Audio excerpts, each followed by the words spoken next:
선교 헌신 예배 때에는 우리나라에 오셔서 이 선교를 감당하신 선교사님들의 삶에 대해서 잠시 생각을 해봅니다. 특별히 우리나라에도 이 간호 사역에 종사하시는 분들, 우리 교회에도 굉장히 많으시잖아요. 그래서 말씀을 준비하면서 또 그분들의 사역과 또한 그분들의 기도를 다시 한번 생각해 보았습니다. 그 미스터 선샤인, 오늘이 마지막 인데요. 네, 유일하게 보고 있는 드라마인데요. 그 드라마를 보면서 그 전에 미처 몰랐던 조선 말과 개화기 초의 한국의 역사적인 사실들과 우리의 조상들이 얼마나 고초를 많이 겪으셨는가에 대해서 다시 한번 생각을 많이 해보게 됩니다. 요즘은 또 드라마들이 역사적인 사실에 많이 기초해서 그렇게 하지 않습니까?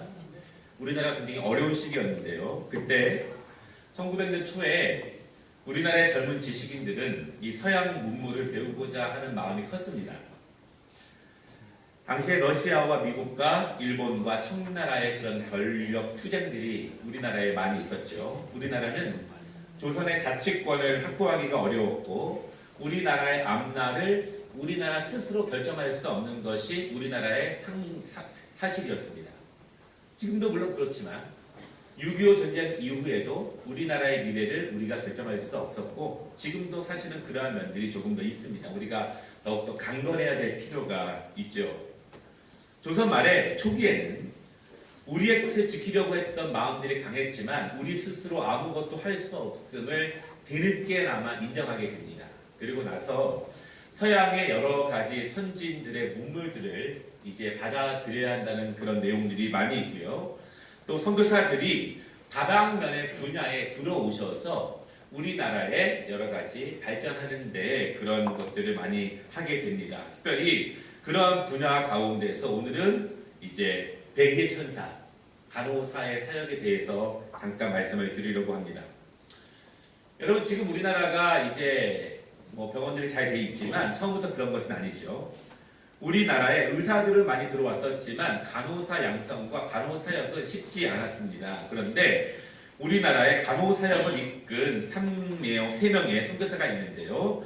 에드먼즈, 그리고 실리즈, 그리고 셰핑은 우리가 지난번에 다루었던 서서평 선교사님입니다. 먼저 마거릿 에드먼즈라고 하는 선교사님인데요.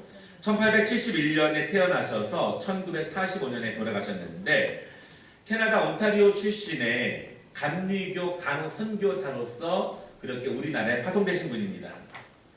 그녀가 조선에 와서 한 일이 있는데 조선인 간호사들을 양성하는 것이었습니다. 여러분 그런데 제가 이 말씀을 보면서 이해했어요. 당시에는요 조선시대 말에 간호사를 양성하는 것이 너무나 어려웠다고 합니다. 왜냐하면 남자가 유별한데 여자 간호사들 또 여전히 신분 계급이 남아있는데 외간 남자의 피고름을 짜거나 외간 남자의 보지 말아야 될 부분들을 보거나 특별히 엉덩이를 내놓고 외간 남자의 엉덩이에 주사를 놓는 것은 사실은 우리나라 환경에서 그렇게 녹록한 일이 아니었다고 합니다. 문화적으로 사회적으로 용납되기가 어려운 일이었기 때문에 1906년에 처음으로 졸업생이 배출하게 되었는데 딱 2명만 그렇게 최초의 간호사가 배출되었습니다. 그만큼 어렵고 그리고 이 에드먼즈 간호사 선교사님이 그 일을 감당하셨습니다. 그분이 고구여반이라고 하는 간호사 양성기관을 설립하셨는데 그것에 대한 기원이 지금의 이화여대대학교 부속병원이라고 그렇게 알려져 있습니다. 그 2명이 한국의 최초의 우리나라 간호사입니다. 나중에 이분은요 1908년에 전라도 지역에서 사역하시던 해리슨 선교사와 결혼을 하게 됩니다. 원래 이 해리슨 선교사는요 아내가 있었는데 이 선교 사역 가운데 아내가 먼저 죽게 되어서 이분과 다시 결혼을 하게 됩니다. 지금 미국 켄터키 주에 가면은요 렉싱턴이라고 하는 도시가 있습니다. 켄터키 주도인데 저도 한번 가봤었는데 거기에 레바논이라고 작은 도시가 있는데 그 마을 거기에 해리슨 선교사의 부부의 묘가 있는데 합장되어 있고 재혼한 이 에드먼드 선교사까지 합장되어서 3명이 같이 합장되어 있다 그렇게 알려져 있습니다. 그래서 이 해리슨 선교사와 에드먼드 선교사 부부는 이 호남 지역에서 특별히 목포와 군산에서 20년 동안 교회를 개척하고 환자를 돌보고 복음 전파하는 데 힘을 기울였습니다. 나중에 결혼한 이 해리슨 의사는요, 원래 전주와 그리고 그 지역에서 병원과 약국을 운영하면서 복음을 전하고 또한 의료 선교를 했습니다. 그런데 이 에드먼드 간호사와 결혼한 다음에는 전도하는 일에만 몰두해서 20년 동안 호남 지역에 많은 교회를 세웠다, 그렇게 알려져 있습니다. 이 남편 되시는 해리슨 선교사가 1928년에 먼저 소천하셨고, 그리고 에드먼드는 또 홀로 남아서 1945년 이 땅에서 돌아가실 때까지 복음을 전하면서 그렇게 사셨고요. 나중에 그것이 이제 공국으로 그렇게 송환되게 되었습니다. 두 번째 간호 선교사인데요, 에스더 슈리즈라고 하는 분입니다. 이분은 1868년에 태어나셔서 1940년에 하나님의 부르심을 받았는데, 당시에 이 보구 여관 그 후에 생긴 것이 세브란스 간호 양성소라고 하는 것입니다. 그 세브란스 병원에서 그렇게 만들게 되었는데요. 원래는 안나 제이콥슨이라고 하는 분이 그 간호사 양성소를 세웠는데 그때는 잘 되지 못하고, 이제 이분이 그것을 맡아서 운영하면서 본격적으로 간호사 양성이 그 이후에 일어나게 됩니다.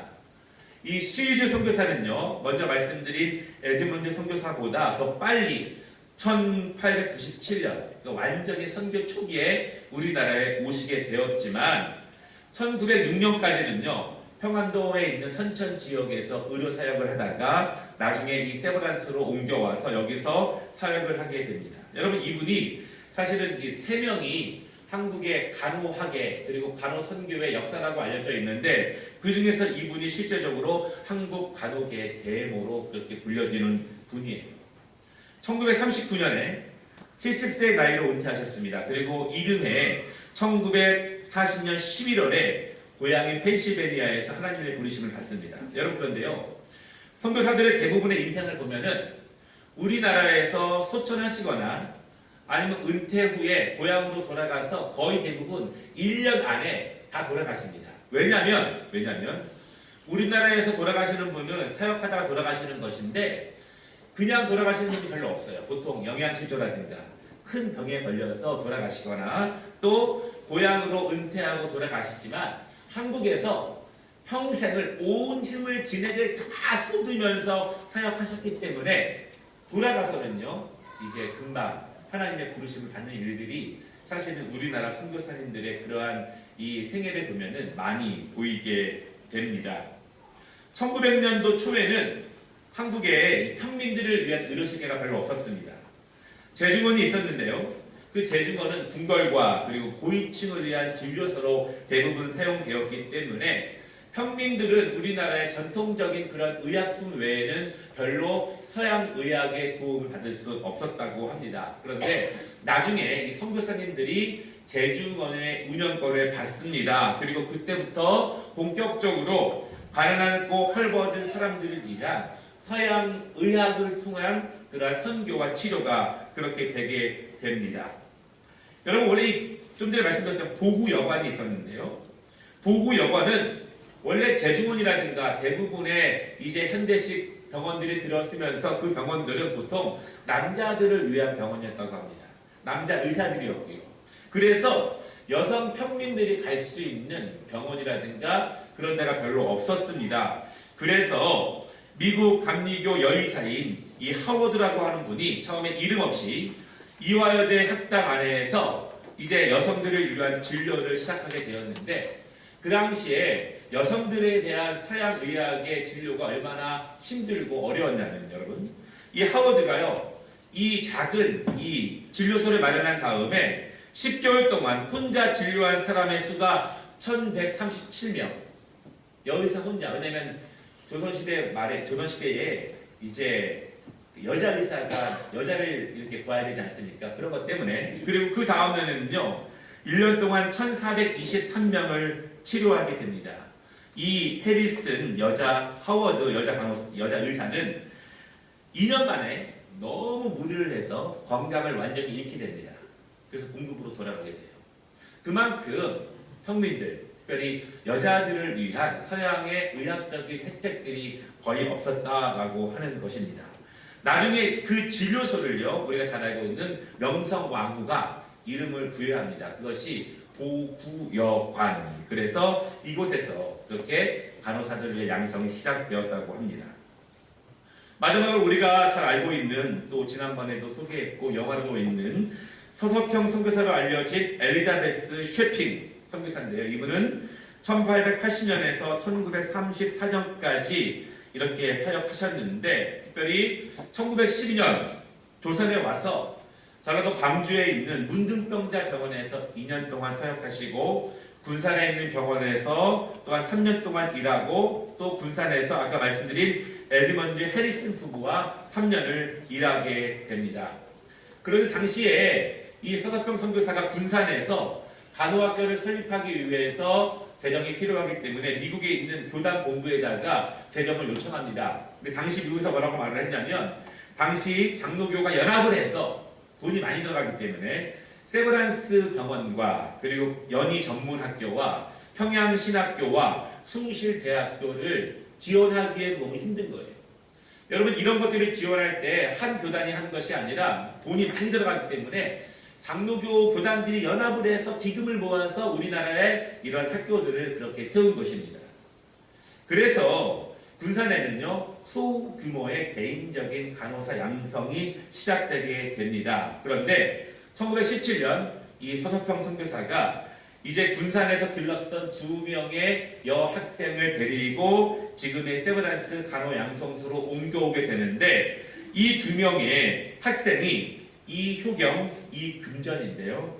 이분이 한 분은 연세대학교 간호대학장을 거쳐서 대한간호협회장을 지내신 분인데, 이분은 후에 토론토 대학교 의과대학에서 제대로 공부를 하고 나중에 우리나라로 오시게 되고요. 그리고 그분이 이금전이고, 이효경은 셰핑과 함께 만주 동포들을 위한 그런 사역을 하게 됩니다. 이 2명이 제가 보니까 한국 토종의 조선인 간호사들의 대모로 그렇게 불려지는 분이 이 2분인데, 이 2분은 서석평 선교사를 통해서 그렇게 교육을 받게 되었고 외국까지 나가게 되었습니다.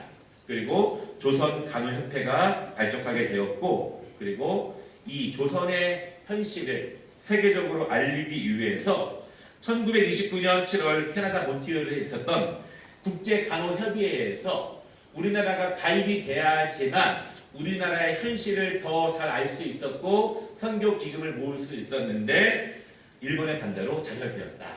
그렇게 알려져 있습니다. 우리가 지금까지는 복음을 전하고 교회를 세우고 전도하신 분, 학교를 세우신 분에 대해서 우리가 함께 보았지만, 오늘은 직업 선교사로서 간호사에 대해서 간호 선교를 하신 분들에 대해서 우리가 함께 보았습니다. 우리 교회도 간호 사역을 하시는 분들이 많이 계신데, 또 기회가 되면 사실은 여러분 지금도 이렇게 우리가 선교를 가게 되면 그 지역에는 그러한 도움이 많이 필요합니다. 우리가 기회가 되면 우리도 그런 사역을 통해서 함께 나누었으면 좋겠습니다. 바라기는 여러분, 우리 교회가 선교하는 지역들이 있습니다. 불가리아 땅이 있고, 또 필리핀이 있고, 또 호주를 통해서 북한 땅을 꿈꾸고 있고, 또 해외에서 신학교들을 지원하면서 해외 목사님들을 기르고, 또 국내 목회자들을 양성하는 데 우리 교회가 함께 하고 있습니다. 바라기는 여러분, 선교는 하나님이 우리 교회에게 주신 축복의 통로이자 기회입니다. 우리 교회가 그 일에 더욱더 힘써할 수 있도록, 또 내년에는 우리 이 지역사회도 더욱더 섬길 수 있도록 기도해 주시면 감사하겠습니다. 기도하겠습니다.